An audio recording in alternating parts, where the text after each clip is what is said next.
This evening we are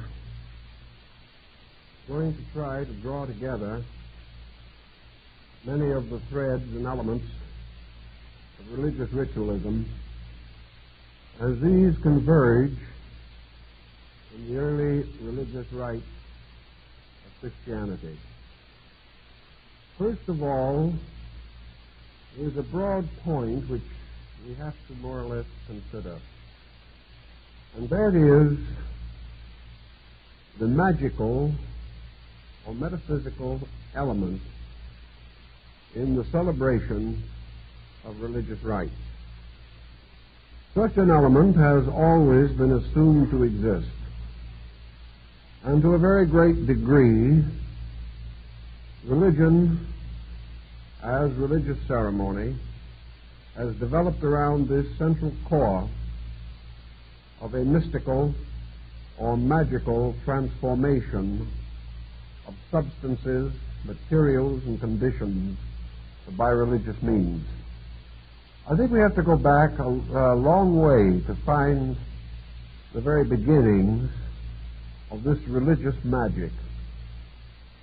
I know, for example, in southwest United States, the Kachina dancers of the Navajo and Hopi people have a ritual that in a strange way summarizes the entire mystery of religious magic. In their various rites and ceremonies, most of the Kachina dancers are masked. The masks are very simple, homemade productions, as you might imagine, usually fashioned from the skin of animals, painted, adorned with fur, feathers, and even various vegetable and plant structures. In the ritual of these people, the mask must be painted behind the back of the artist. He must not see it until it is finished. This, of course, accounts for a certain crudeness, but at the same time it is amazing how well the designs can be perfected even in this way. Once the mask has been completed, the artist, who is in all probability is also going to be the wearer, may look upon it safely. If he looks upon it before it is finished, he will be stricken blind, according to the belief of his people.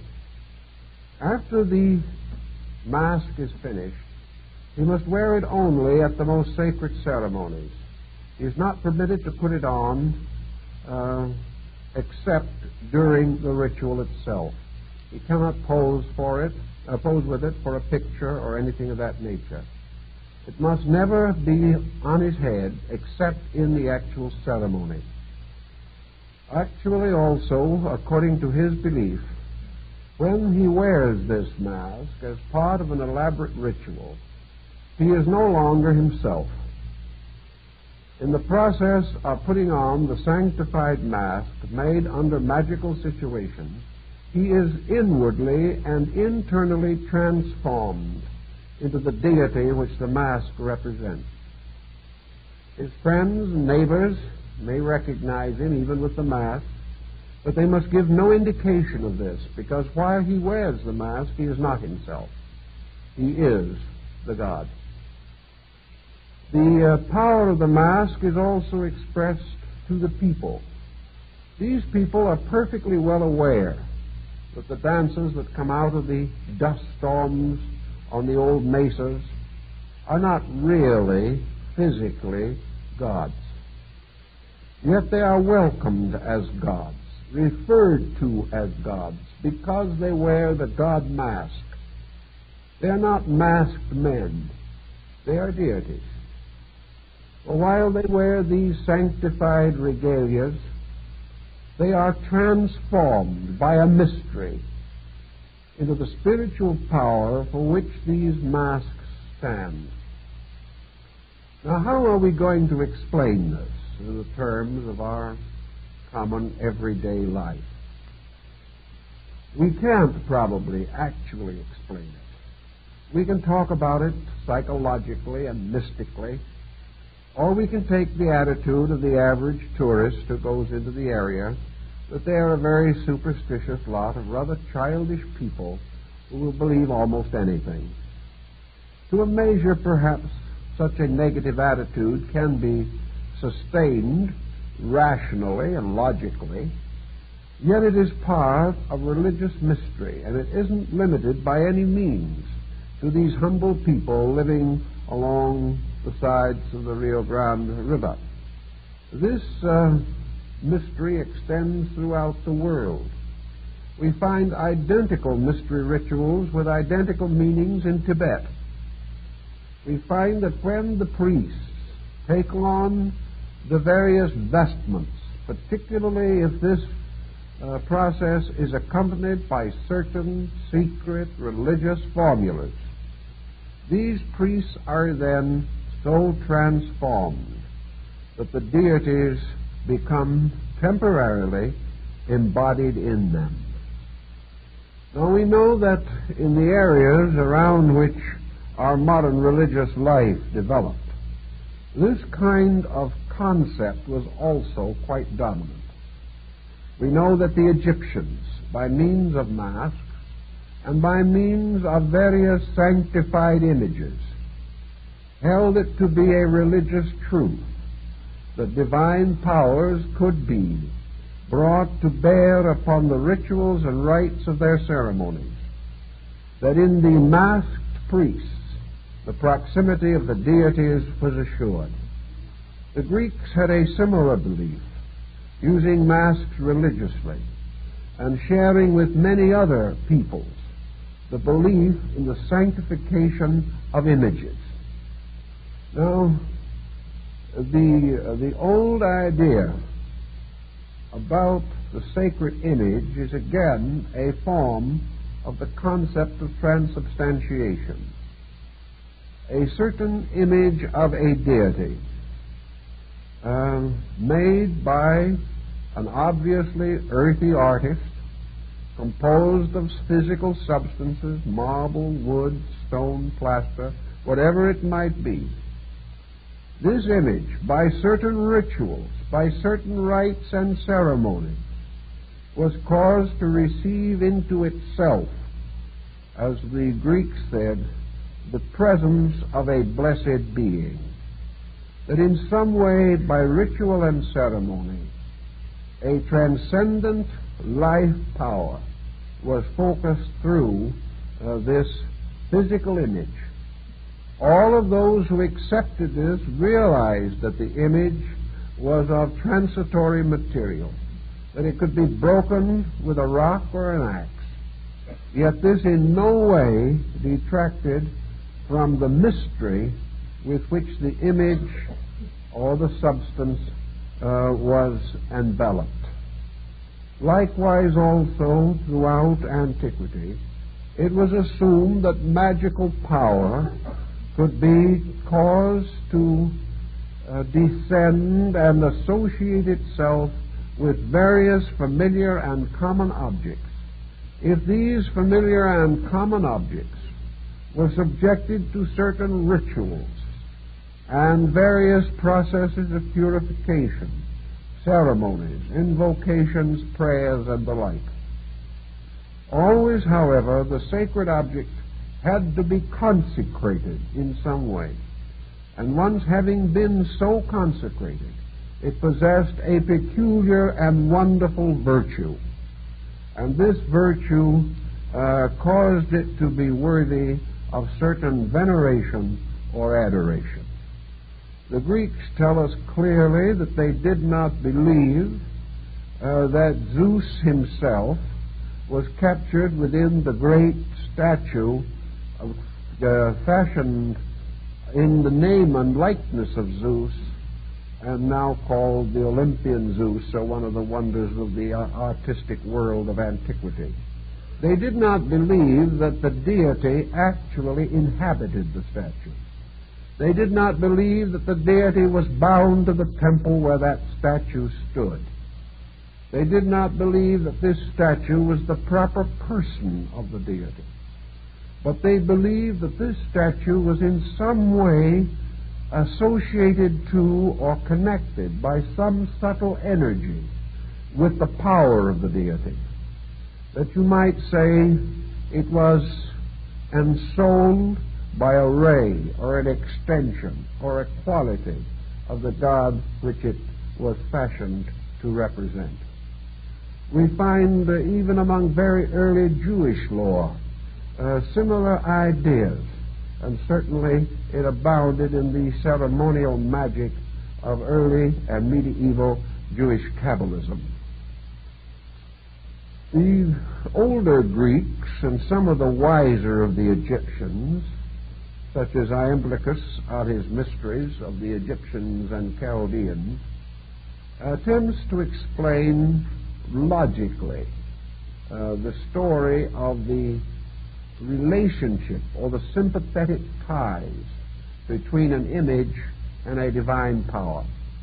Paracelsus also gave quite a consideration of this subject in his study of sympathetic medicines for the healing of sickness. According to the more rational, intelligent of the Greeks, there is a law of similarities or similitudes, by means of which things of like nature cannot be completely separated from each other, and whereas things of dissimilar nature cannot be brought together. That which is like that which it is like, possessing the same quality, power, or energy. If, therefore, a magnificent image of a deity was fashioned by a great artist, it was assumed that the beauty, the sublimity, the nobility of this image in some way was a similitude to the God himself, and that as a result of that, some part, some extension, some vibratory overtone of the divine nature was captured in this noble and sublime likeness fashioned by men. That in a sense great beauty, great dignity are cups into which divine powers are poured, and that nothing that is truly noble or truly great can be completely separated from that which is most noble and most great, namely God. Now, there is another way in which we can also think about this problem, and out of centuries of consideration and not a little controversy in the church, St. Thomas Aquinas more or less summarizes the final attitude which was to prevail concerning transubstantiation, especially at the ceremony of the Eucharist. His opinion was that this transubstantiation actually, factually, and literally took place only if the person in whose presence it was performed, or for whose benefit it was performed, was in himself a noble, enlightened, and spiritual person. Therefore, at the time of the Eucharistic transformation, or alchemical mystery of the Mass, for those who were profane, for the unbeliever or the unpurified, there was no real or visible change. But for the person who had the inward consciousness, the miracle was performed. Therefore, it might or might not appear or be visible to the beholder or the observer, but it was known in the heart. It was an experience within consciousness itself. Thus, we seem to find the entire situation finally thrown back upon the believer. We seem to find that the concept finally becomes that an object is sacred if the believer, in purity and sincerity, so accepts it to be sacred. That this object is worthy of veneration if it is experienced in the heart of the believer that it is worthy of veneration. And that deity is present in the various rituals, rites, and ceremonies of the Mass if this is believed, if this is held to be a certainty of consciousness. Under these conditions, we see that we are very much back again to the general philosophic structure of man's religious belief. A philosophic structure which is based not upon what occurs around man, but the interpretation which man himself places upon this or these occurrences. If, therefore, the person looking out into the world beholds in thus seeking nature with its infinite diversity of manifestation, and is thereby content to say, I live in a natural world, and to go about the daily problems of his day. But if this person, by some experience within himself, experiences the transformation of the world, so that by some mystical reverie or illumination he gazes out upon the same environment and suddenly discovers it to be alive with divine power, suddenly sees nature transmuted and transformed into the radiant presence of the universal deity itself, then in that moment the transubstantiation has taken place. It is the individual, through his own experience, who experiences these changes, who suddenly recognizes the various levels to which he can become aware, and at the same time his neighbor may see no difference.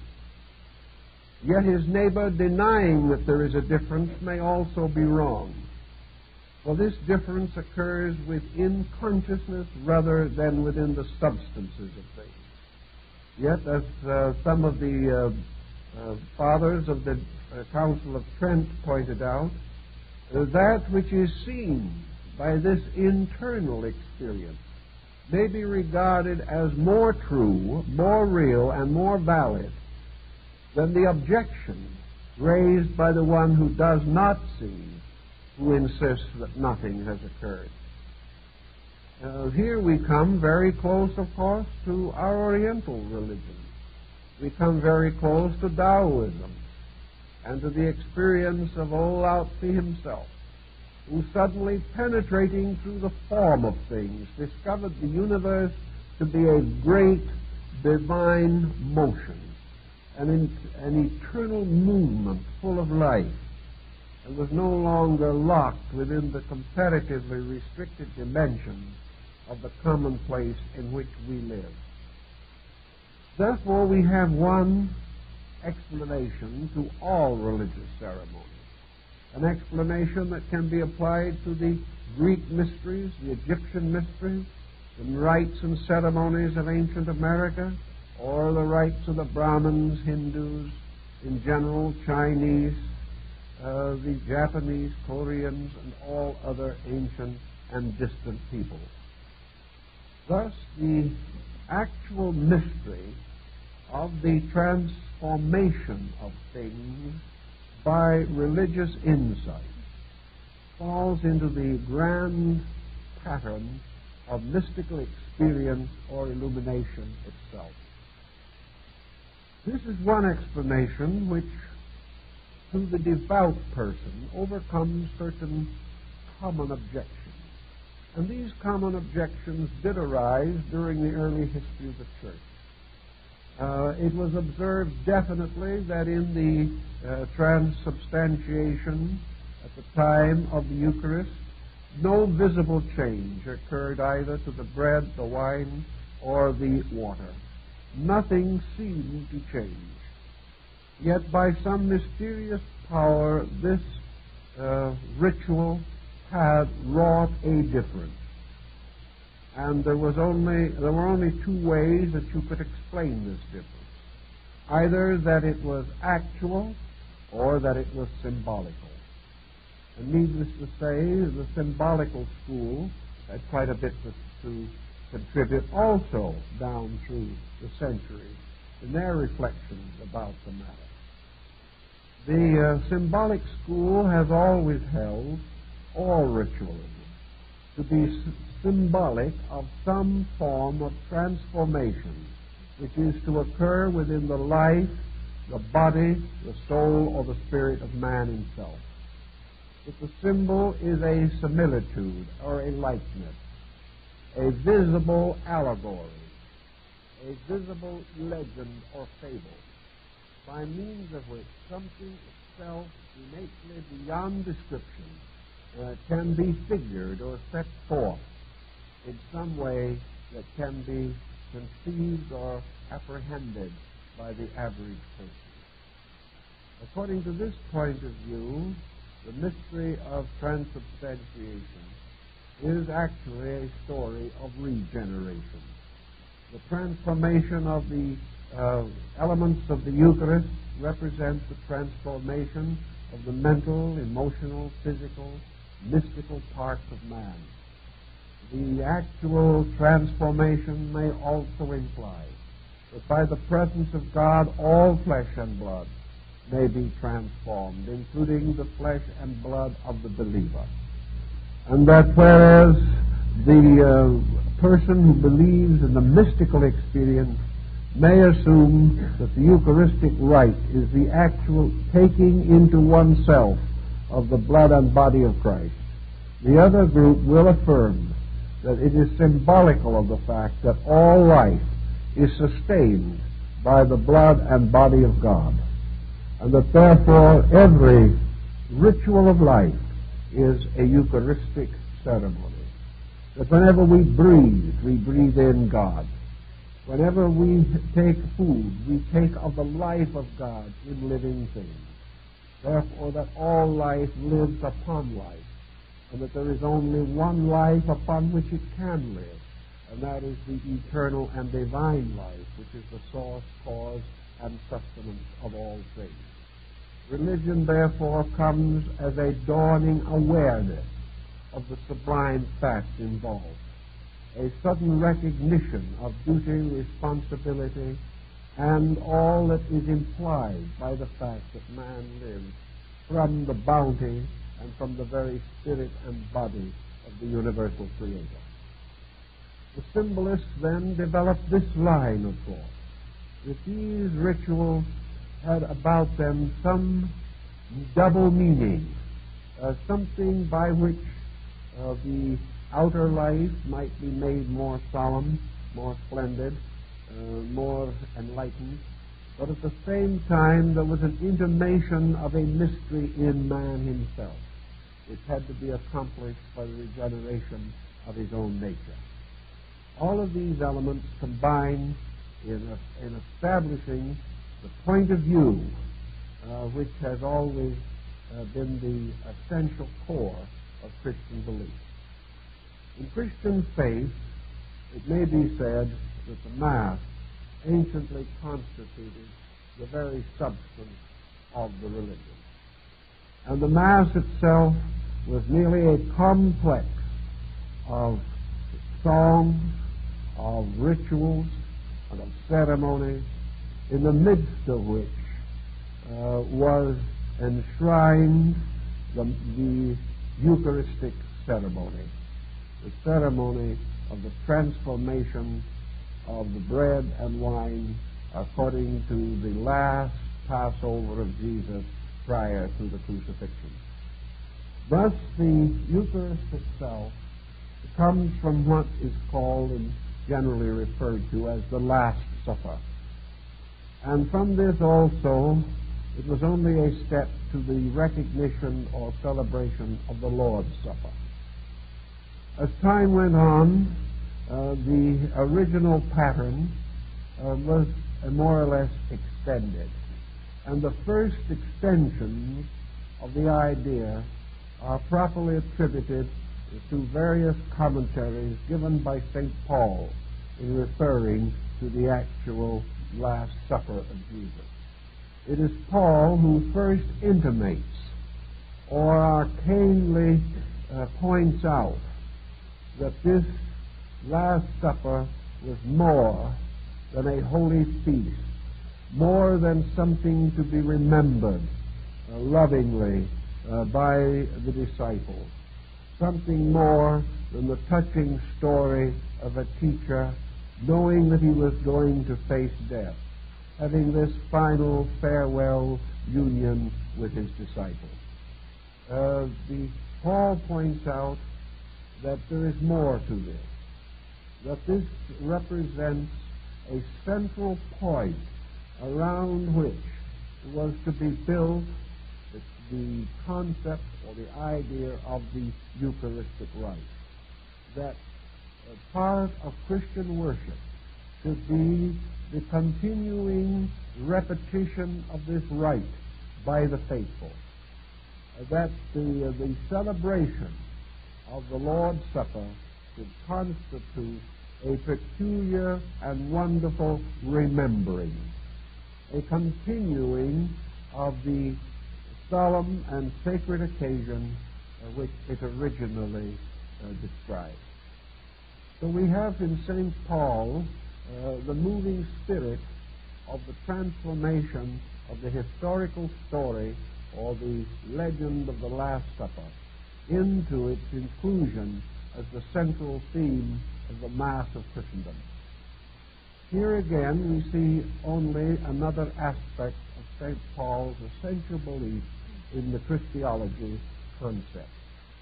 Paul was not satisfied to think of Jesus as a teacher of the Jews, was not satisfied to regard him as an enlightened rabbin or reformer of the temple, nor was he willing to include him among the prophets and the elders who had gone before in the history of the ancient Jewish nation. To St. Paul, there was a uniqueness about the entire story of Jesus. And it was this uniqueness which caused him to unfold a series of parallels or a series of analogies by means of which the story of Christ becomes no longer the story of a man living in Syria 2,000 years ago, but a continuing eternal mystery in the Spirit, a mystery infinitely reproducing itself age after age, a mystery which by certain rites and sacraments continues to be enforced, to relive its own existence, to extend its power throughout the entire extent of the survival of Christendom itself. So Paul began to emphasize this problem of the Lord's Supper. It is quite possible that without Paul, for a little time, the disciples, had they been able to gather, might have continued to celebrate this occasion of the Passover with certain sad memories of the one in which they had parted from their teacher. But now it became part of the basic belief of the Christian communion itself, and it was customary and natural, probably originally only at the time of the Passover, for the Christian community to repeat as a sacred rite this peculiar and particular incident. Now, we do not know, and frankly, I cannot find any record in either the Greek or Latin fathers, and according to the best information obtainable, no such record exists, just exactly how the early form of the Mass began to develop. I think, however, that we have to realize 3 or 4 different things and take them in a reasonably proper context. First of all, the structure of the Mass probably is not essentially Christian. It is probably pre-Christian. It is derived from other sources, inasmuch as nearly all religious rites and ceremonies stem from previous beliefs and doctrines. It is quite possible and quite obvious that some part of this ritual could have developed from the simple Jewish feast of the Passover itself, and from the early beliefs of peoples of this area, of the consecration of bread, of the setting aside and the blessing of food for the nutriment of man and even of beast. Later, St. Francis of Assisi blessed the food of the cattle, And there is much evidence that in very early times, the blessing of the harvest, the blessing of the field, included the thought or the admonition to remember that in some way this food was a symbol or a carrier of divine life, that food was sacred, that the breaking of bread was also a sacred symbol of the bond of friendship, and this included later the use of salt. That actually, wherever the individual shared in the family food, sat down at table with the family, whether he be a stranger or a friend, there was a certain fraternity established, that there was a brotherhood of bread, and that those who broke bread were bound together by a strange and significant relationship. To eat another man's bread was to acknowledge a friendship, was to become, in a certain sense, an ally of that man. It may not have been as strong as blood brotherhood, but even in the problem of blood brotherhood, we find that the mingling of blood and the shedding of blood was an ancient tie, and a great deal of this information can be further developed from a study of Fraser's encyclopedic work, The Golden Bough, which has to do with most of these primitive rituals of mankind. But that there was, at the time under consideration, a sanctification of food, that to break bread was symbolic and mystical, and that prayers offered in the Orthodox communities of the pre-Christian period included the sanctifying of bread and the setting aside of certain parts of it as an offering to God.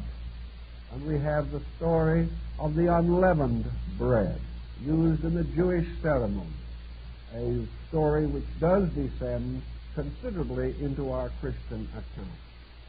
So that the various rituals of other peoples might and probably did affect the gradual concept of the Holy Supper, inasmuch as the Holy Supper was a sitting together in search of God, the preparation of the meal in which the unseen guest was the honored presence in the midst of the mysterious banquet of the wise. Plato describes the banquet of Olympodorus, which was a philosophic banquet in which it was not food, but understanding and the graces of the Spirit which nourished and fed those who assembled together in search of truth. So I don't think we can doubt that the Eucharistic ceremony could be traced. We know that the Dionysian rites of the Greeks included the belief that the body of Dionysius was transformed into wine. Therefore, that the use of wine in a religious ceremony, the presence of the mysterious cup which represented Dionysus, and finally the mysterious monogram IHS, which has also been carried into Christianity, which was originally the monogram of Dionysus.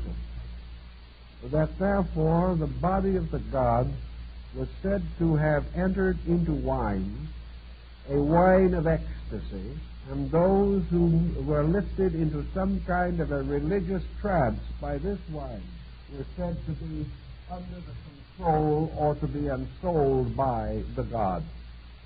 That the use of wine was anciently part of a ritual will be also remembered from the meeting of Abraham and Melchizedek, at which time a mysterious feast of wine, corn, and oil was part of a sacrament at a very early period in Jewish history. So that these elements undoubtedly could have resulted in the gradual integration of a concept. The second point that probably has to be taken into consideration is the gradual change which took place in the structure of the Lord's Supper. Needless to say, in the first centuries of the church, where the brethren met under the most difficult circumstances, in caves, in cellars, in the catacombs under cities, in isolated places, or even if they were not persecuted at all, in most humble chapels, sheds and houses in the desert, perhaps little better than adobe huts. It is quite certain that in these times, anything that we realize or recognize in the great and grand description of the Mass could not have existed. There seems to be no doubt, therefore, that in the beginning, the Mass was exactly the same as in its original performance by Jesus. It was a simple gathering of the brethren. There were divisions within the structure of the early Christian community, and it is quite probable that postulants and those who had not passed beyond a certain degree of acceptance were not permitted to partake of this Holy Supper. Therefore, it was undoubtedly a symbol of full membership, a full acceptance into the Christian religious communion. It is also quite certain that in these early days, priests as we know them did not exist, that many of these ceremonies undoubtedly were performed without the benefit of any religious officer of any kind, perhaps one of the group itself being appointed to lead or celebrate this rite. In this way, it undoubtedly lingered for quite a while. And around it, in its precarious and difficult existence, was the gradually fading structure of the ancient pagan world. And around the years of the rise of Christianity, the great Egyptian rites were failing, but they were still visibly performed under the Ptolemies and were still powerful, particularly the rites of Serapis, Osiris, and Isis in North Africa, especially the area around Alexandria. Also, we know that the ceremonies of the Alexandrian Serapis, Isis, Osiris triad was not regarded unfavorably by the early Christian church growing up in its midst. In fact, when certain important Christian bishops visited Alexandria, they first gave their religious services to the community of Christians and then went and performed a similar service in the temple of Serapis. Thus, the early bishops apparently celebrated whatever the rituals of the early church were, both in the Christian community and in the pagan community, recognizing no essential difference. This is hard to understand, perhaps, but we must realize that at that time the differences in belief were perhaps even harder to understand. There was a great similarity in the visualization and concept of Serapis and Jesus. Serapis was the weeping god of Alexandria. He was represented as a tall, noble figure, bearded and with hair falling on his shoulders, and in his face an expression of inconceivable sadness. He was called the weeping deity, and he stood solemn and alone in the midst of the great Serapeum of Alexandria. His sad God, with his noble brow, with his forked beard, with his almost effeminate face, and his long flowing hair hanging in ringlets on his shoulders, was not very different from the first concept of the appearance of Jesus. The principles for which Serapis stood were also very similar to the Christian principles. For Serapis was a deity of intercession. He was a deity forever weeping over the sadness and wickedness of the world. As Jesus wept over Jerusalem, Serapis wept over Alexandria. And it was also Serapis who was forever begging the evil-minded and those of corrupt nature to mend their ways and restore themselves to the kingdom of blessedness. So it's not entirely inconceivable that the priests of these two faiths should have much in common in a time when neither group, perhaps, had any clear sense of division or demarcation between religious rituals. I think we must assume that in the first century especially, whereas most of the Christian converts were from non-Christian movements and non-Christian beliefs, where the small Christian community was rising in the late splendor of the magnificent rituals and dramas of Eleusis, where the great rites of Greece were still being performed, where the tremendous ceremonialism of Rome still flourished, although perhaps without too much essential meaning, where everywhere throughout the known world the old temples still stood, the old sanctuaries were still served by their gods, where lights blazed on 1,000 non-Christian altars.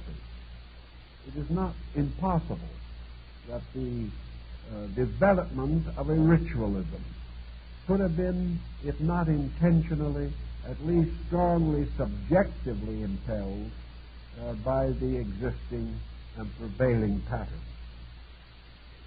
I have discussed this problem with a number of different important persons, particularly religious leaders in the Mediterranean and Mesopotamian areas.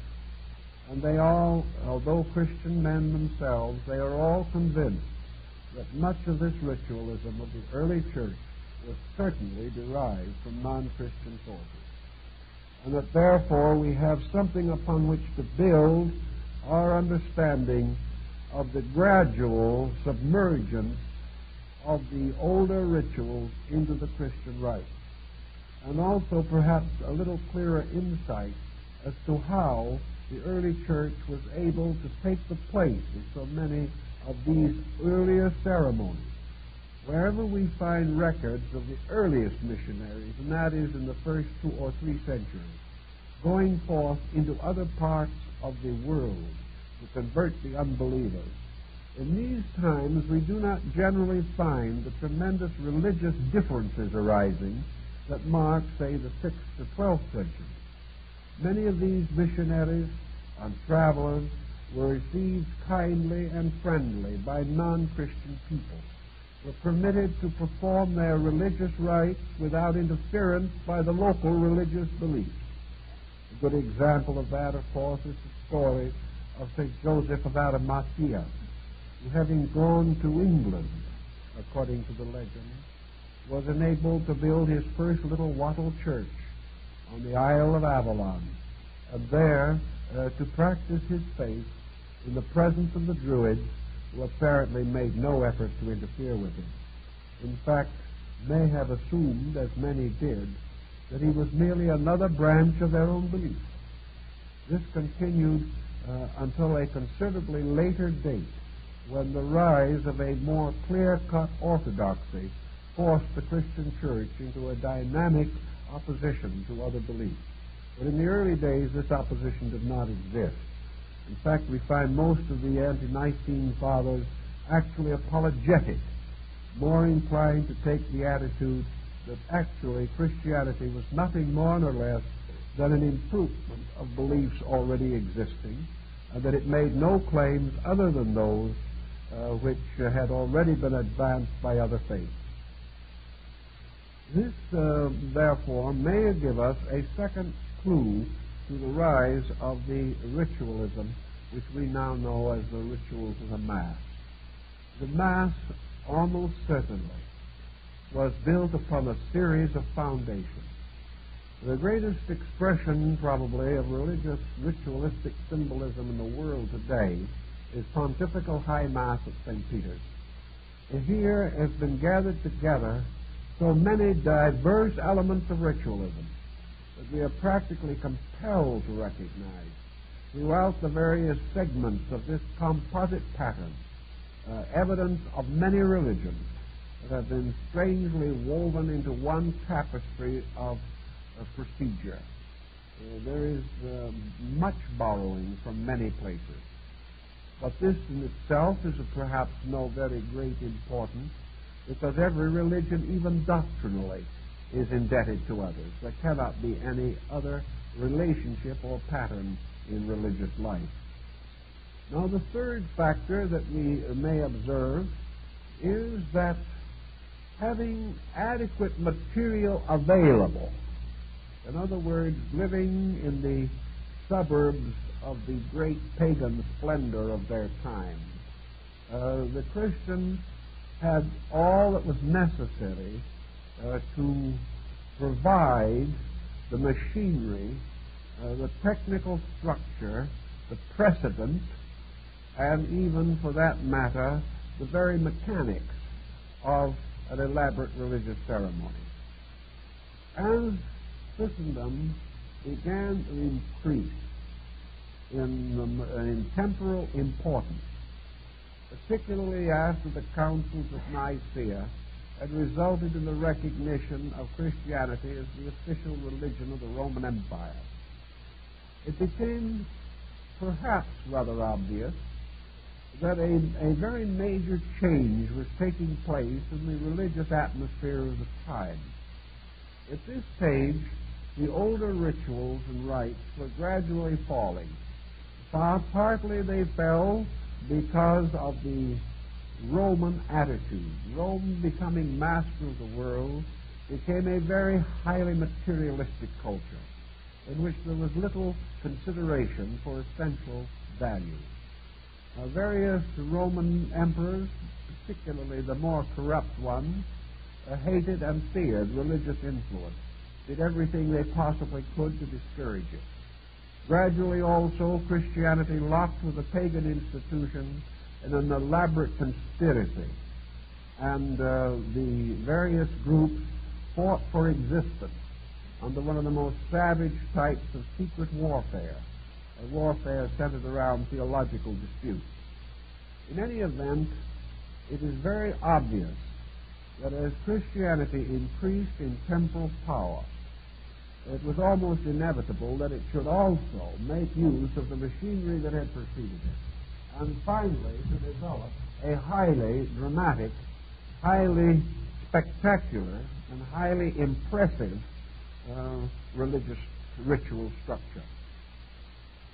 So as its temporal power increased, its rituals became more impressive, involving greater displays of worldly ostentation, greater displays of wealth, greater evidences of temporal power. Now, as we study the history of the papacy, for example, we find that it was really a very strange kind of structure. Because here we have the gradual developing of a great power, a power both spiritual and temporal, a power in which the influence for the direction and domination of the mind of Europe rested largely in the power of the church. Yet here was the church itself attempting to hold in line, particularly religiously, a group of extremely ambitious vassal princes. Europe was moving gradually into its most intensive period of feudalism. Here we had robber barons and their castles on the tops of mountains. Here we had a circle of ambitious princes slowly carving out the boundaries of what were to be the states and later the countries of Europe. Here we find despots, dictators, tyrants, and assorted whatnots, all struggling for physical authority. All of them seeking to rule Europe, and for that matter, to extend their rulership to the circumference of the known world. Here also, during this same period, a rising conflict with Asia was developing. The Moslem was increasing in influence and authority. It was a little too soon for the Crusades, but they were in the making.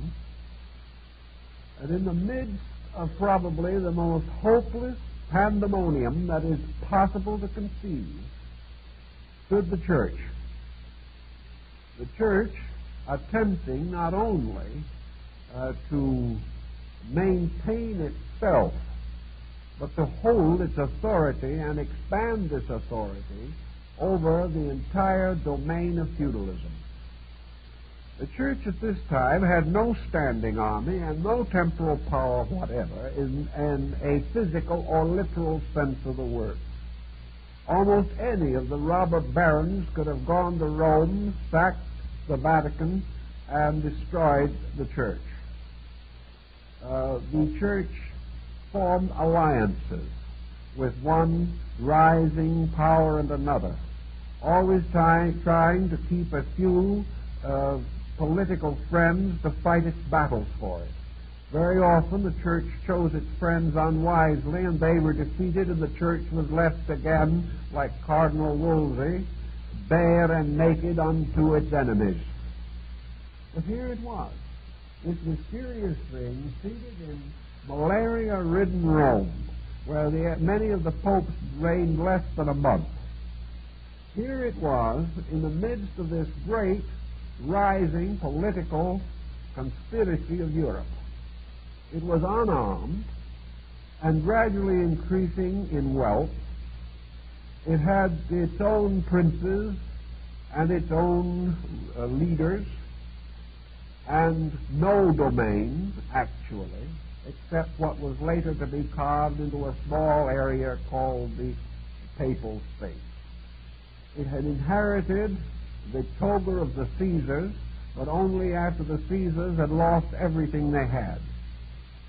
It became, carried the titles that Caesar had carried. The Pope became the Pontifex Maximus, the great bridge builder. But he hadn't a piece of timber to his name to build anything with. It was really a rather complicated situation, because the church at that time was a totally intangible entity, trying desperately to maneuver its own survival and, of course, to advance its own ends in a world that really cared nothing for it, perhaps was a little jealous of it, and ever ready to sack it at a moment's notice.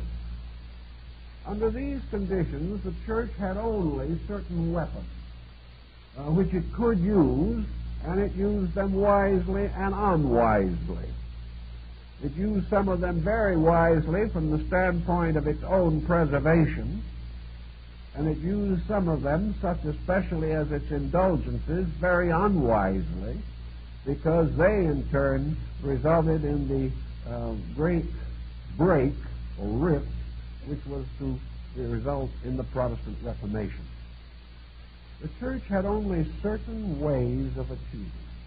First, all of these states, principalities, and so forth, which were out slugging each other to death on the fields of battle, the glorious fields of war, all these states were nominally Christian. Nominally was really an overstatement. They were destitute of practically any visible indication of Christian grace or charity, but the robber barons, knights, and princes had their chapels, they had their bishops, and they made certain perfunctory allegiances to the church. The only thing the church had to rule with at that time was fear. Fear of anathema, fear of excommunication. And this alone kept many of these feuding knights from simply turning upon the church and destroying it. Its next possible advantage was its ritual. The complete confusing of the materially minded person by the extravagances of a great ecclesiastical sacerdotalism, a tremendous ritualistic pageantry. High Mass in some great cathedral brought many a dictator to his knees. There was something that was impossible to fight, something that seemed to be so vast, so intangible, so mystical, so magical, so filled with a kind of strange, transcendent sorcery, that the rather superstitious, if brave and stubborn-minded nobles finally fell before the intangible influence of the church. To maintain this intangible influence, the church was much in the same position as the Rajas of India. When the people got a little unhappy in old days, the Rajas had a durbar, brought out all their best elephants, put on their finest robes, wore their greatest jewelry, and paraded up and down the main street of their cities. Everyone then was deeply impressed and went back and lived happily ever after. And this was more or less what the church had to do in order to survive. It is certain that this survival was at the expense of a great many basic values. It was certain that in this period of time the church could only establish a vast glamour. It had to glitter more brilliantly than anybody else to conceal the fact that it did not have even one regiment of soldiers to defend it. The only way it could be defended was to get the Poles to defend it, the French to defend it, the Germans to defend it, or the Italians to defend it. It couldn't defend itself. And about the time the Poles were ready to defend it, the Austrians decided they didn't like the Poles and the church was in trouble again. The final emergence of all this was the establishment of a great spiritual over-government, a government of intangibles, a government that had its own priests and princes, a government which, in order to advance its own purposes, made children cardinals and made laymen popes, bringing them in and consecrating them as priests and popes the same day. These things were emergency measures, and it must be admitted that in the building up of this tremendous bulwark against feudalism, the church surrendered a very great part of its spiritual integrity. There's no doubt in it. But if you had lived in the year 752 and had been confronted with one of these problems, with the light and the mind and the understanding and the lack of understanding that was general in those times, probably you would have had to win either by opportunism or seen everything you stood for disappear. So the church did not intend to disappear. It never had that intention. And it did everything that it could to survive. But in order to survive, it gradually expanded its ritualism. It elaborated its processes. It reached a point where it exercised so vast a psychological effect that men such as Richelieu, who was a cardinal but was never truly a religious man, he was a duke, yet he carried the cardinal's power, and he could bring the King of France to his knees. This power was all the strange power of magic, power of ritual, the power of a great intangible, built solidly upon the prevailing religion of the time in the area, and building the empire of this world upon an almost invisible point in space, and really nothing more or less for a world, a country, and a land than the high altar of St. Peter. This, I think, gives us the real and practical world. I do think, however, that there is, in the world today, certainly, no group in which ritualism has become so highly complicated as in Roman Christianity. In most other countries, ritualism has retained a certain simplicity. Now, one answer to this may be that most other countries have not had the wealth or the physical means to sustain so tremendous a program. Also, in most other countries, religions have not been so completely dominant as they are here. They have nearly always had certain divisions within their own structure. For example, taking China, where three religions share a certain degree of equality. Therefore, there is no complete dominance of one, or one that has able to control the economic resources of the entire country. While there have been some state religions, most of these state religions have not been like the Western ones. And here we have something that perhaps is worth another passing moment of thought. And that is, what is the essential reason why Western ritualism has become so complicated and Eastern has not? Most of the Eastern nations have had similar emergencies as those that influenced the West.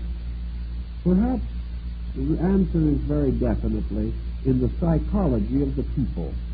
The East in general, and the whole Eastern Hemisphere, is strangely introverted. The East has always thought of religion primarily as something internal.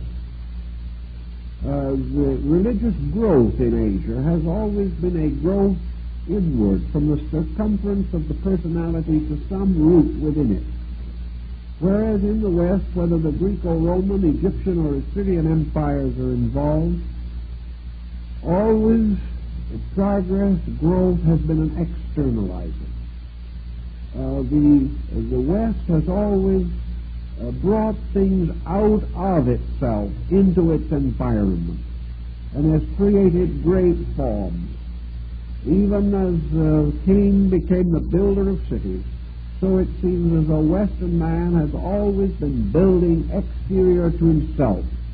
He has surrounded himself with greatness, whereas Eastern man has mysteriously always sort of thought of the virtue, the dignity, the serenity, the sublimity of simplicity.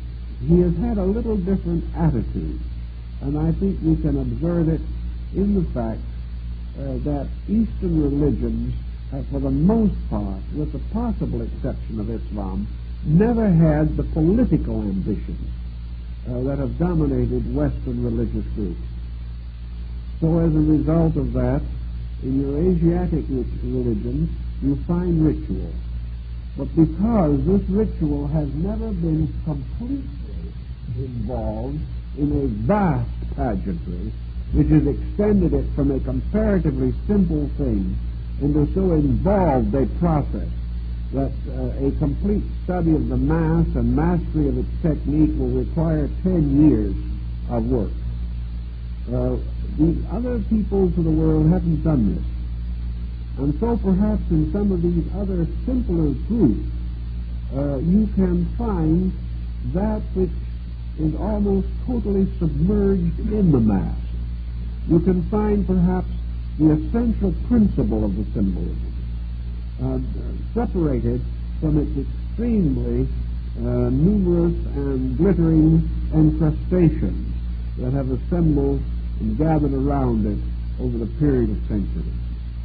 In all religious ritual, whether it be East or West, what is the essential purpose for a sacrament or for a rite such as the Mass?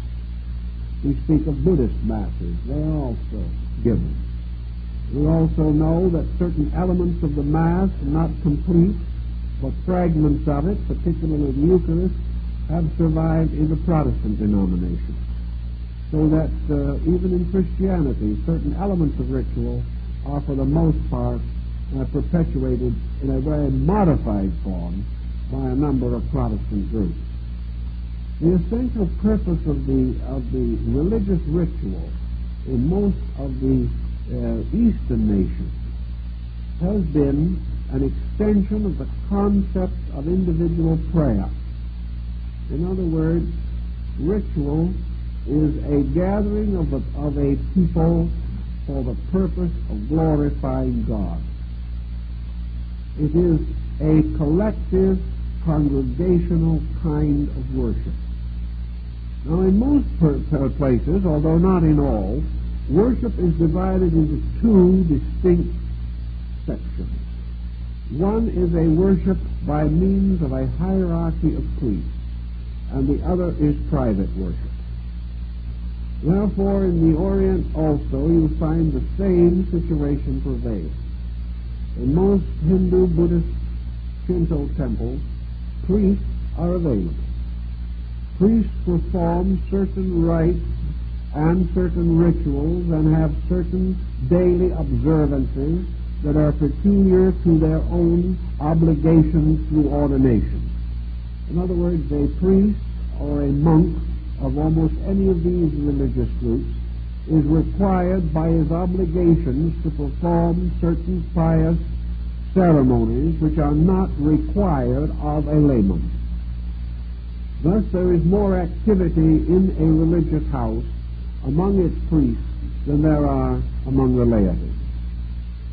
The second point in connection with this is that on certain days there are public ceremonies performed essentially by the clergy, but witnessed by the non-clergy. These public ceremonies consist of celebrations relating to sacred days associated with the life of the founder of the religion, or to certain universal astronomical or cosmological dates which have gradually been involved in the theology. This common practice is in both East and West. The various rituals and ceremonies differ slightly with the different sects, for these rites and ceremonies were inaugurated by the founders of sects rather than by the founder of the religion itself. In Buddhism in Japan, we have 12 or 15 sects of importance, each of which has minor differences of ritual. All are essentially dedicated to the same principle, but each has distinguished a way of worship that varies slightly from others. And in this way, these ways of worship have particular meaning to members of that group and are less meaningful to non-members. In the development of the Mass in Christendom, at least 9 different patterns developed. These patterns, however, have gradually divided themselves into the Roman and non-Roman Catholic churches, and the non-Roman, including the Greek and a number of other Near Eastern groups. Also the Copts in North Africa. But these different rituals are performed primarily in honor of or in testimony of gratitude to or in beseechment of the power of the divine being represented. Now, how would you say, for example, that the Buddhistic, which might be a parallel to Christianity in many respects, how would the problem of the Mass, for the Buddhists have a Mass, relate, for instance, to the common symbolism that we know in the Christian Church? In the Buddhist temples, there may or may not be images of the Buddha, Bodhisattvas, Arhats, saints, and sages. If they are there, they are enshrined or altered very much as in the case of the Western Church. There may be smaller rooms, chapels to various deities, such as Kuan Yin or Seishi or one of the other bodhisattvas, and there may be a great central icon or image or painting either of a single divinity or of a triad. Persons coming in to the presence of this image or group of images usually make some genuflection as a symbol of humility or as greeting. In most Buddhist countries, the greeting used is exactly the same as used for another human being. There is not too much essential difference. There are not elaborate rituals relating to the recognition of a deity in a church or temple and the recognition of a friend by salutation.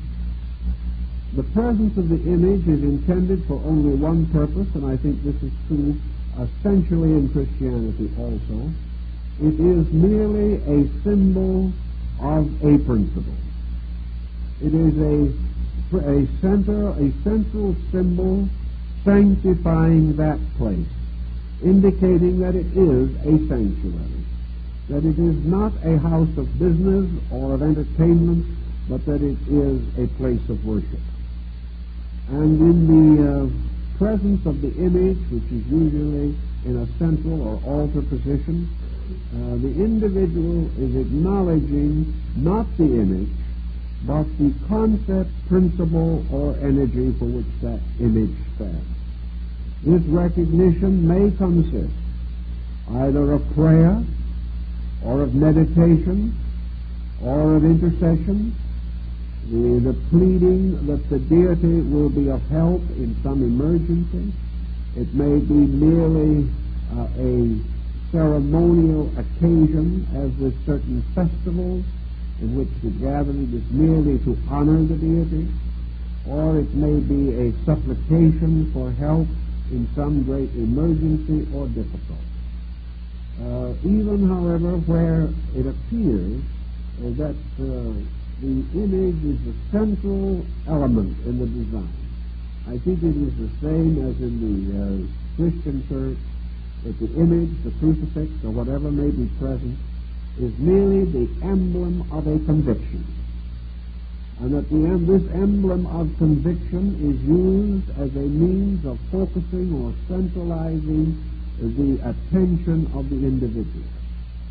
Now, if you go into one of the old literary works dealing with these problems in the Orient, you'll come upon a very interesting thing. Long ago in Japan, the great Fujiwara princes lived in a very wonderful world. It must have been a world of great art, great beauty, and great serenity.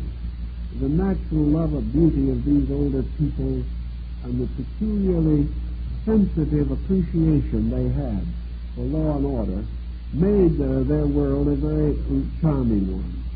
At that time, the Fujiwara princes were converts to the doctrine of the Amida, or the doctrine of the intercession of the Amida Buddha for the redemption of mankind. This perhaps is that phase of Buddhism nearest to Christianity in its essential meaning. So in this period, what did the Fujiwara princes do? They really believed that it would be possible to prepare a world here so beautiful and so wonderful that actually they could fashion Amida's Western paradise right in the wonderful isles of the island of Japan. So they built magnificent temples based upon the ancient paintings and pictures and upon the stories of the old sutras of Buddhism. They filled these temples with marvelous statuary. They trained priests and temple dancers, musicians, so that these temples became, in their glory, something utterly beyond description. It was really as though they had floated down from the skies. And in this very wonderful, if somewhat decadent atmosphere, these people actually attempted to create a world as beautiful, as filled with peace, as gentle, and as forever thoughtful as the mysterious world of Amida that was supposed to be far beyond the western sea of light. Now, in this, I think perhaps we have the secret of a good many things.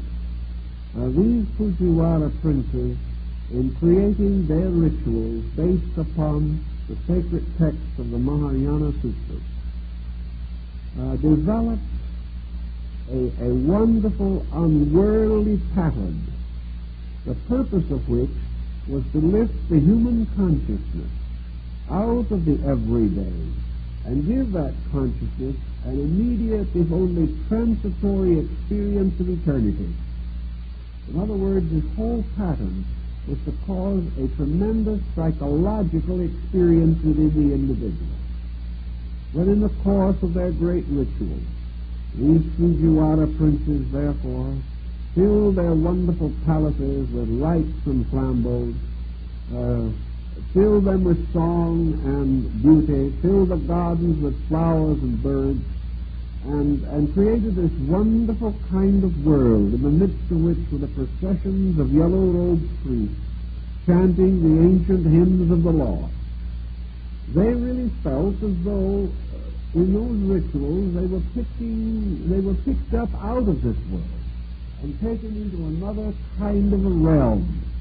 And in this other realm they've also experienced a great consolation of spirit. They sensed that heaven was near. They were aware eternally of the presence of beauty, that it was only a short distance from this world to the other, and that this world also could shine with the radiance of that larger universe. Thus, in a sense, all of the temples represented miniatures of a larger and better world. Each sanctuary was its own little vaulted heaven. Each one of these sacred places was a place into which man retired out of worldliness, into the beauty and sublimity of his faith. And the rituals and rites, therefore, seem to carry the individual into this great world over which the gilded Amitabha ruled forever among the radiant flowers and jewel lakes of his celestial palace. The idea was therefore that in a mysterious way, even here, while you still live, you could experience something of the world of God that lies beyond the visible. I think this instinct was present in all ancient religious beliefs. This instinct to try to create somewhere in the world something that had to do with the other world, something that was not just a palace for a king, but to a measure at least was a doorway to a world of greater mystical value. It was only this mysterious contact or sense of contact with infinity that probably could hold barbarians in check and could bring Darius to his knees. There was something that was unworldly about it all. And I think that in a sense, as we study the Mass, or study some great mystical interpretation of the Mass, such as we find in Wagner's Parsifal, there seems to be no doubt in the world that in the celebration of Mass in a great cathedral, the experience of hierarchy is very strongly intended.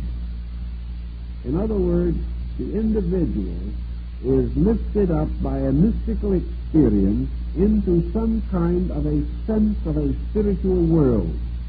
The great cathedral with its wonderful windows and its vaulted arches is just not of this world. And although it may be a monument to centuries of human labor, when lighted only with flickering candles, and here surrounded by all the habiliments of a great faith, the solemnity of the Mass is exhibited. It is something that becomes a kind of immediate mystical visual experience. It is the building up of faith through the eyes. It is the strengthening of some kind of an inner belief through exhibiting to that belief the pomp and circumstance of a great pageantry. After all, to the medieval Christian, God was king. God was not to what the mystic thinks of God. God was really a great spiritual monarch, ruling over a sublime and supreme court in heaven, more glorious than the courts of any kings of earth. God was an absolute despot. God was served by a mysterious hierarchy of angels and archangels and cherubim, and on earth by a strange hierarchy of dedicated persons, and his vice-regent upon earth was the Pope of Rome. Thus, a great sense of medieval imperialism was sensed, but this was the way of the life of that time. This and this alone could bring these people to their knees. This alone could cause that peculiar psychological experience by which man forgets to ask reasonable questions and becomes completely overwhelmed by the mysterious testimony of his own senses. Great music, great art, the strange rhythms of the Mass, the weird cries of the Kyrie, all of these things are out of man's common experience. They represent something that psychologically touches his inner construction, and by this inward touching brings him into some kind of immediate experience of the importance of the religious equation in life. Now, this importance may be falsely evaluated. This importance may be steeped in numerous superstitious doctrines, but this importance still becomes a guide to a way of life. And for millions of persons, this importance, this guide to a way of life, has led to a certain adjustment with existence that has resulted in a life of faith that was very strong, a life of sincerity that was very deep, and a life far away from the conspiracies by which the very situation itself was engendered. So out of this whole problem, there certainly seems to come to our attention that these factors help to set some kind of a belief in the souls of men. When you take all art and all music, all beauty and all solemnity away from a religion, I don't think you can deny the fact that you impoverish this religion in some way. You ask of man something that normally he cannot give. Namely, you ask him to carry completely himself the full burden of his religious life. You try to tell him that religion is tremendously important, but that he must discover this only through some experience within his own consciousness. You throw everything upon the individual. Now, actually and ultimately, this probably is the proper end of things, that the individual must carry this. He must work out his own salvation. He must achieve virtue through his own inner integrity. But it is very, very difficult to make this work in common practice. It is like saying to a person on another level entirely, there is no need for you to go to school. If you will study 8 hours a day from the time you're 7 till the time you're 25, at home by yourself, you will learn just as much, and there are schools that will credit you for this work. But who's going to do it? Who is going to self-discipline himself sufficiently to devote this time, to make this effort for the sake of becoming educated?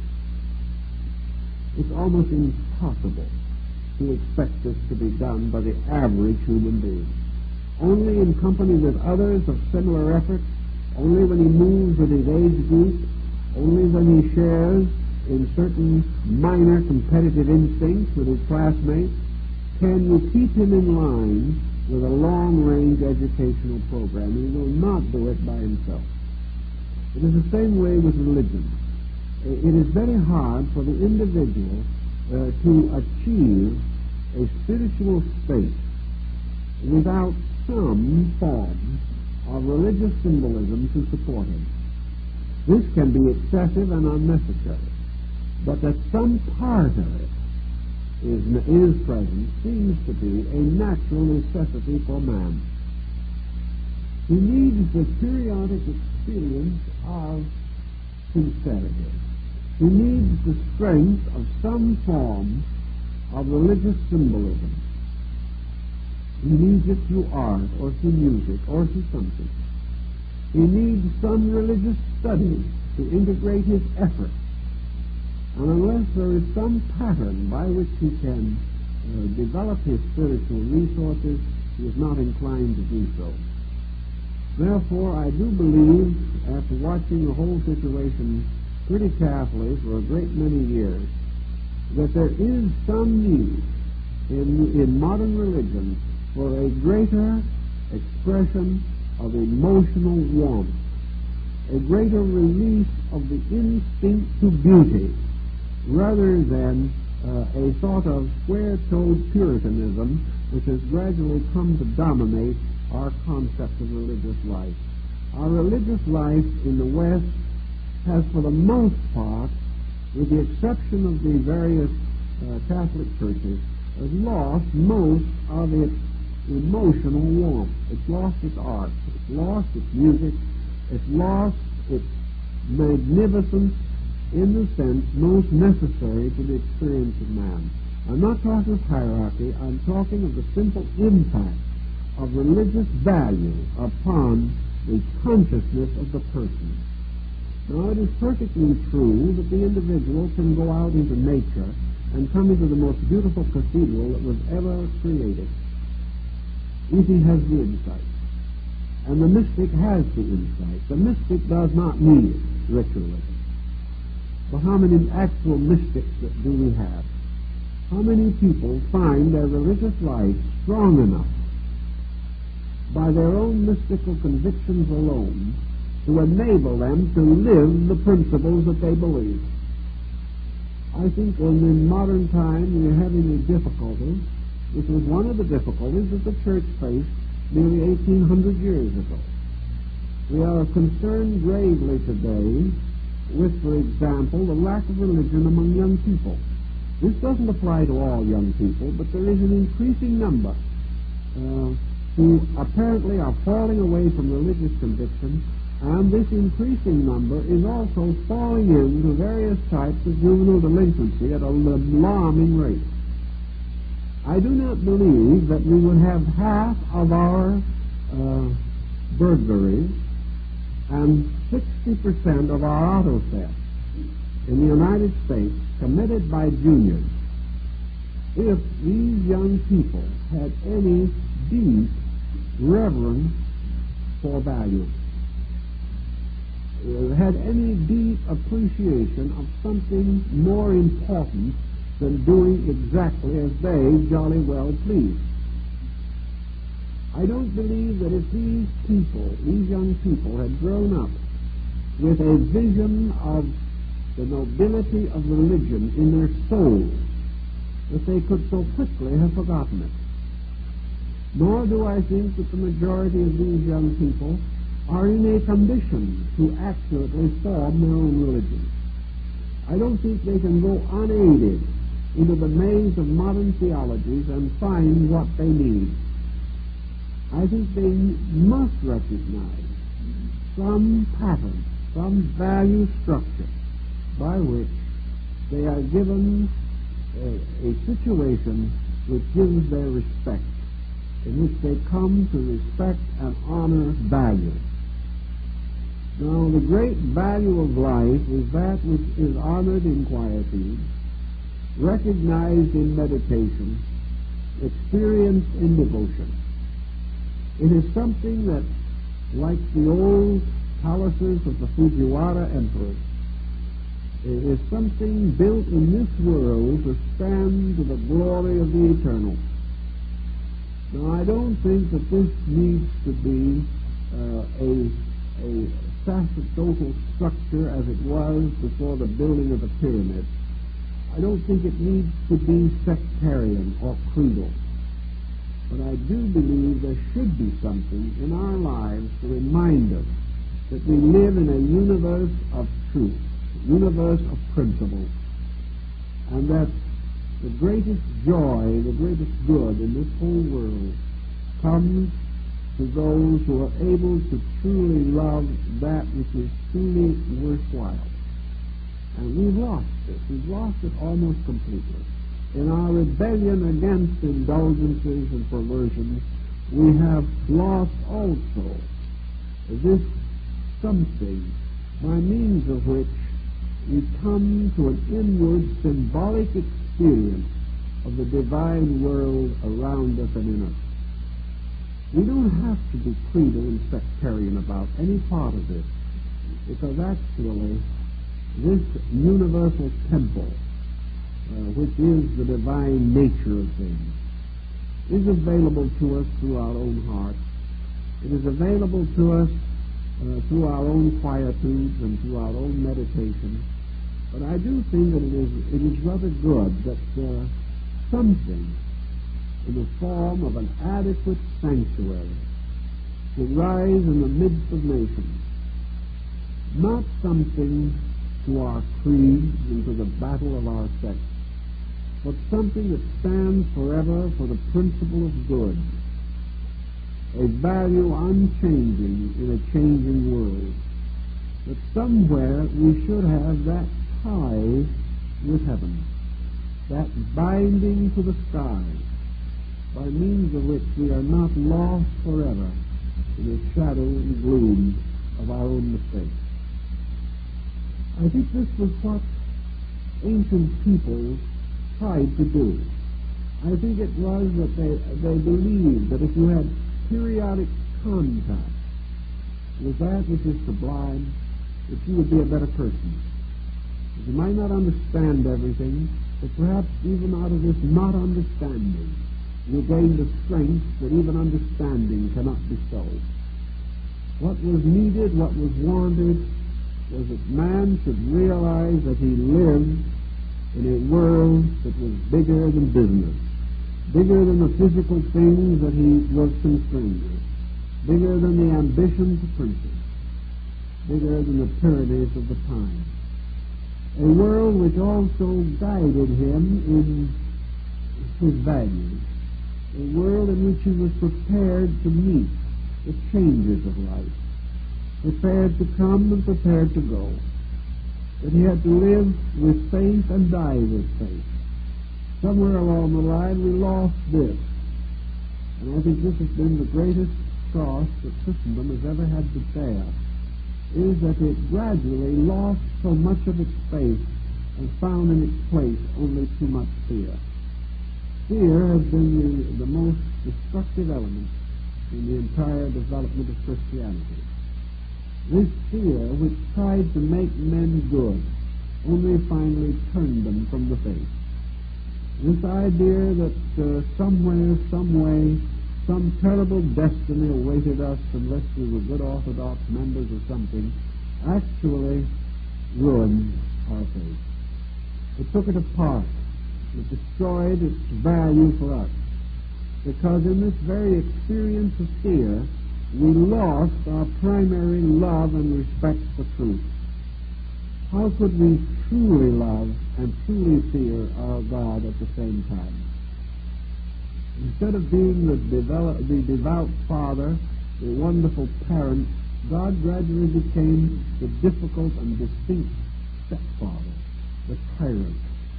And out of this fear, which undoubtedly was a machinery of preservation at an old time, came gradually the loss of most of our religious convictions. We have probably turned from religion more due to fear than to any other single cause. I don't mean necessarily that we were all afraid, but I mean that the idea of fear in a faith destroyed our own faith in that faith. That the human heart, in its own natural instinct, does not naturally fear. The human heart does not fear to live nor fear to die. It has to be educated into fear. Its own natural instinct is faith. It does not want to be lifted up into a sublime experience one moment and cast downward into the concept of purgatory the next. So by degrees, this inconsistency aroused the bitterness of science, aroused the animosity of the intellectual, gradually brought criticism after criticism upon the whole structure of theology, until finally, to escape the fear, we gave up the faith. This is more or less the story of modern man, who is now struggling desperately to regain his sense of orientation. In your Mass, in your great experience of the Mass, you certainly do sense the splendors of a divine court.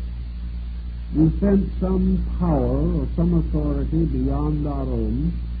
You partake of a ritual that goes back thousands of years. You are moved atavistically by the most primitive and ancient instincts within yourself. And when you come out of this into fear, something of precious value is utterly destroyed. So some way we have to get a universe in which we can have this heaven without the corresponding hell.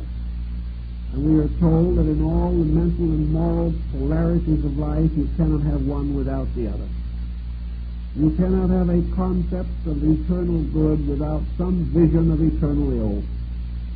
This, I believe, is a false belief, but we still have it. The answer lies in the direct inward realization of reality itself.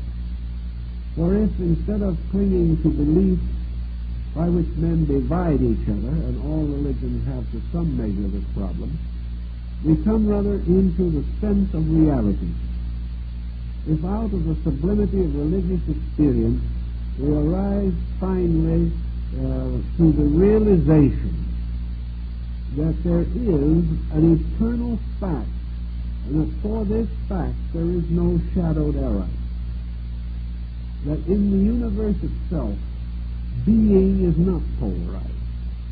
There is not light and darkness in the state of the human soul. There is reality. And men have termed it light and darkness. So that out of all of this, we have the possibility of discovering a universe of infinite justice, infinite truth, infinite wisdom, and infinite love. And at the same time, there is nothing in this universe to fear. If we can gain more understanding of that, I think we will gain a great deal. Now, locked within the very essence and heart of the entire mystery of the Mass is the Eucharistic rite, in which the mystery of the transformation of the bread and the wine into the very living nature, body, substance, and essence of Christ. This mystery is said to be achieved. I think that underneath this entire mystery, we could find the answer if we also read a little further, perhaps, in the Gospel of Paul, the Gospels of Paul. Here we find his clear and distinct statement that the Christ in you, the hope of glory. Therefore, the transubstantiation of the host occurs in you.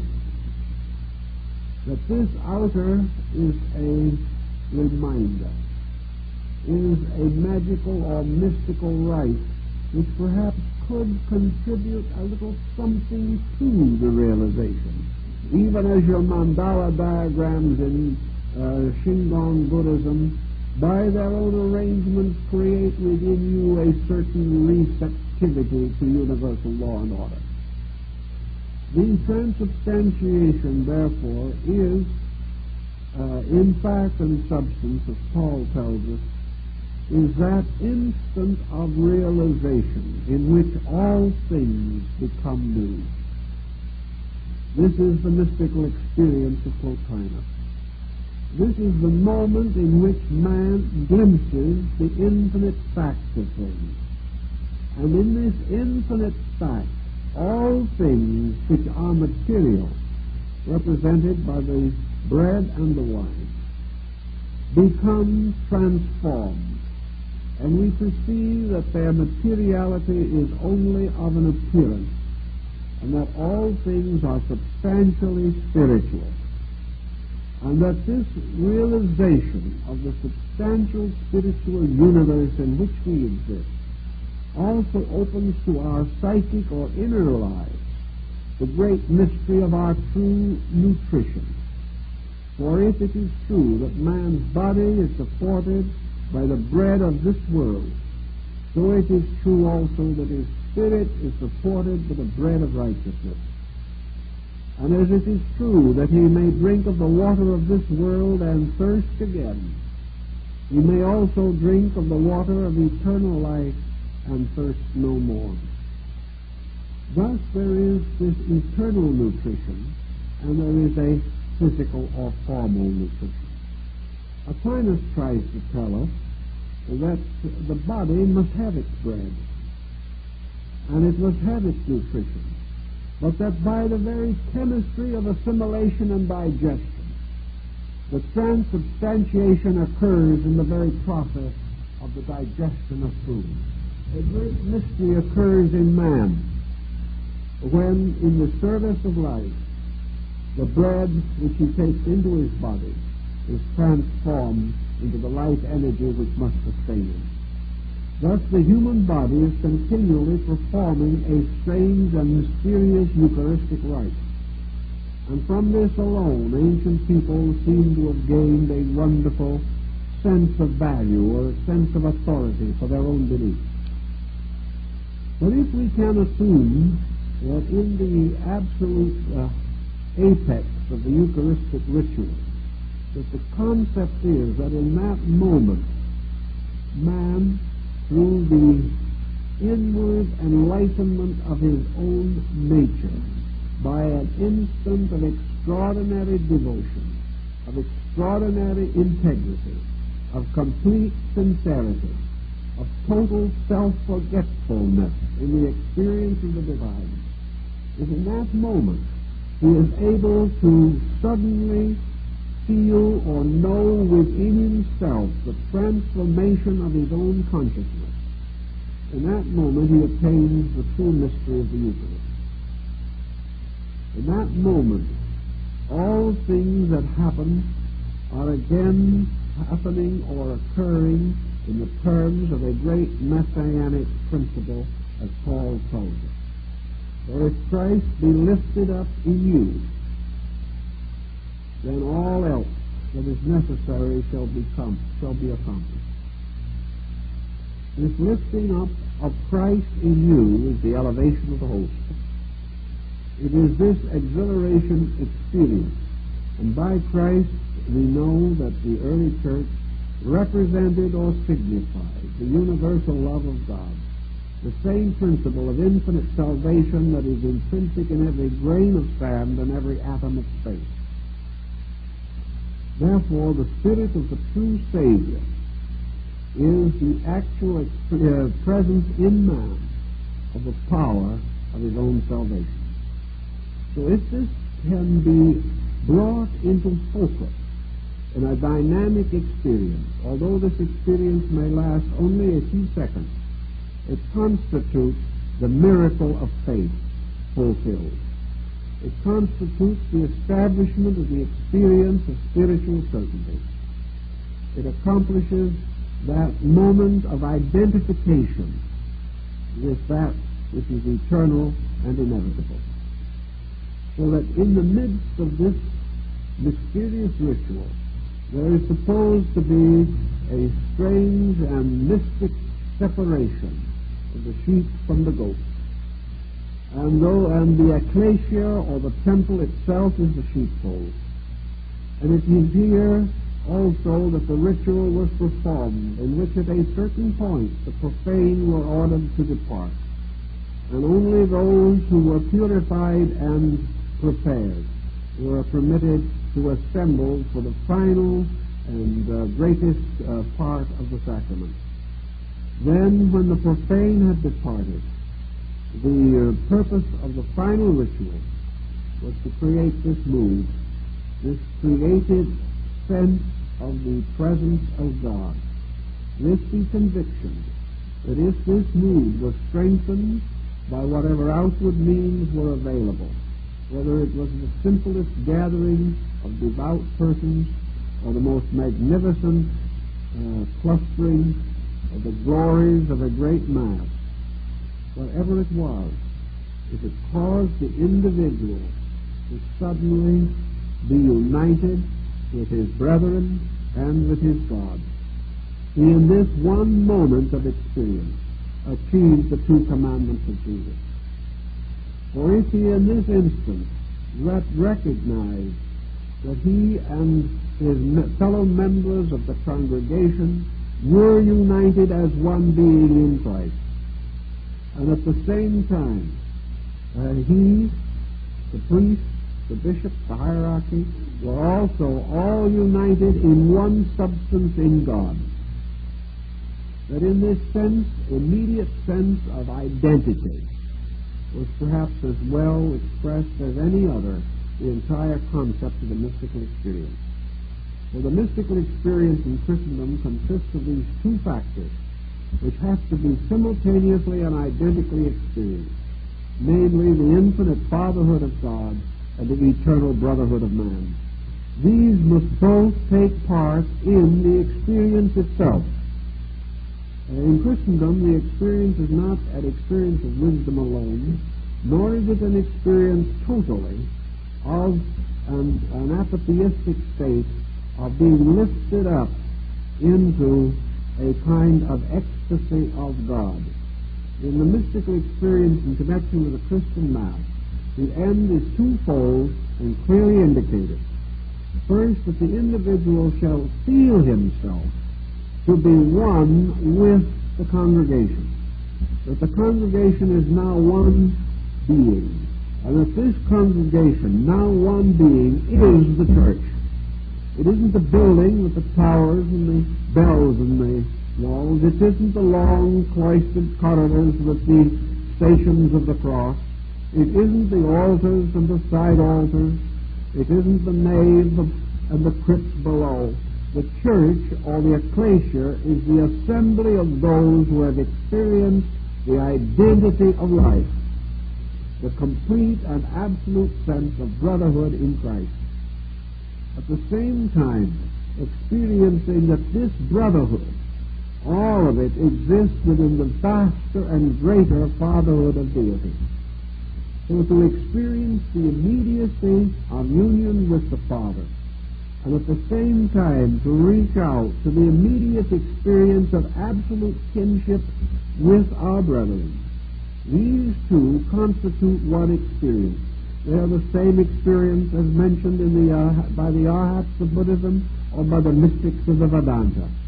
It is two ways of expressing the one truth, and that is the final achievement of illumination by the experience of the unity of all existent life, and that this unity of existent life includes all creatures existing with us, or visible or unseen by us.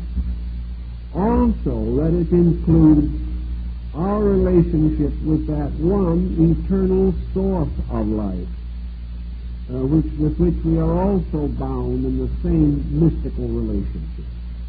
This is also symbolically set forth in certain phases of the Mass. And these phases, of course, include the prayers for the dead. They include prayers to and for the saints, for the visible and the invisible, for those here and those hereafter, for those not born and those who have passed on, and for those souls in transition, waiting purification. The prayer signifies the union of consciousness with all orders of life, mundane and supramundane. Thus, in a strange way, the entire ceremony summarizes a kind of mystical experience. Whether those who fashioned it knew this, we do not know. But those who passed through it under certain conditions experienced it regardless as to whether it was intentionally placed there or merely represents the psychological culmination of man's spiritual quest over the ages. In any event, this is the way it adds up, and this is what it points to. And I think we must realize that this is the underlying structure of the ritual and symbolism of the Mass in Christianity. Well, my time is up, so I guess we'll have to